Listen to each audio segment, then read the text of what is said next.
प्रातःकाल अमृत वेला में सोकर के भगवान उठते हैं और उठकर के प्रभु संध्या बंधन, प्रातःकाल का भ्रमण आदि ध्यान करके अपने संतों का, ब्राह्मणों का सम्मान करके जब सुधर्मा नाम की सभा में कृष्ण गए तो वहाँ पर एक दूत आया। आकर के उसने भगवान के चरण कमल में प्रणाम किया। कृष्णाय वासुदेवाय हरये परमात्मने प्रणत क्लेश नाशाय गोविंदाय नमो नमः। उसने ये मंत्र बोला और 20,800 राजाओं की ओर से भगवान के चरण कमल में प्रार्थना को प्रेषित किया। तो पास में उद्धव जी बैठे हैं। उद्धव जी महाराज ने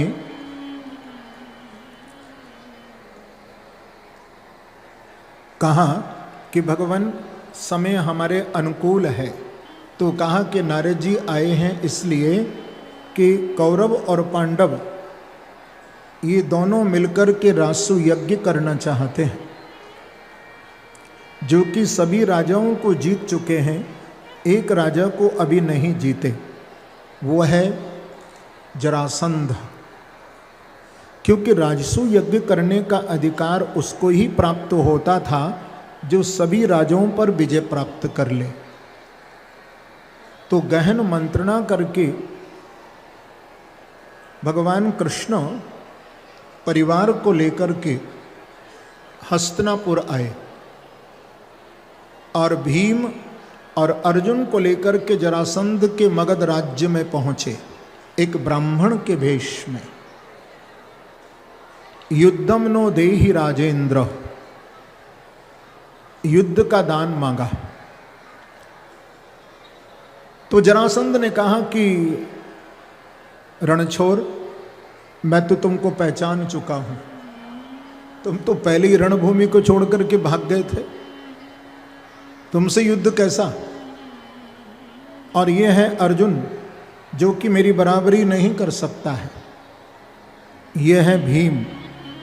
हाँ, तो एक गदा भीम को दी, एक गदा स्वयं ले ली।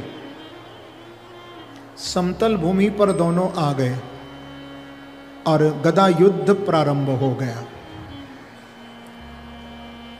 28 दिन तक चला। मार मार करके भीम की नस नस ढीली कर दी जरासंध ने। जब 29वें दिन युद्ध प्रारंभ हुआ तो गदा तो टकरा करके चकनाचूर हो गए। कुश्ती प्रारंभ हुई तो भगवान कृष्ण खड़े थे। कुश्ती लड़ते लड़ते जब भगवान की ओर भीम ने देखा और कहा कि माधव, मैं कुश्ती नहीं लड़ सकता हूं, मेरी सामर्थ्य नहीं है। भगवान समझ गए कि जरासंध है। जरा नाम की राक्षसी के द्वारा इसे 2 खंडों में जोड़ा गया है। जब तक इसके 2 खंड नहीं होंगे तब तक इसका प्रणंत नहीं होगा। ये महाभारत की कथा है जो कि भगवान श्री कृष्ण ने युधिष्ठिर जी को सुनाई है। तो भगवान ने एक तिनका लेकर के उठाया और चीर करके दिखा दिया।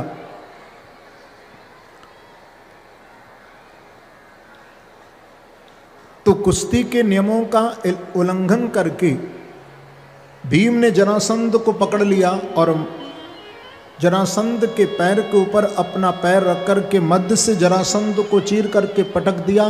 दाहिना हिस्सा बाईं ओर फेंक दिया और बायां हिस्सा दाहिनी ओर फेंक दिया। शरीर से आत्मज्योति निकली और भगवान श्री कृष्ण के श्रीअंग में विलीन हो गई। बोलो भक्तवत्सल भगवान की जय।